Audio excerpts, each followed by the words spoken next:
ദൈവമെനിക്കനുകൂലം അതു നന്നായി അറിയുന്നു ഞാൻ.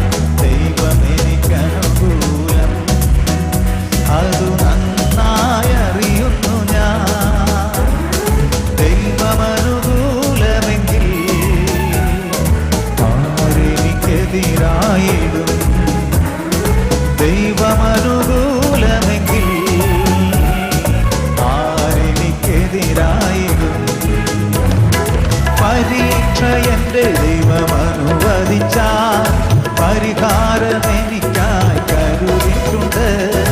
പരീക്ഷ എന്റെ ദൈവം അനുവദിച്ചാൽ പരിഹാരം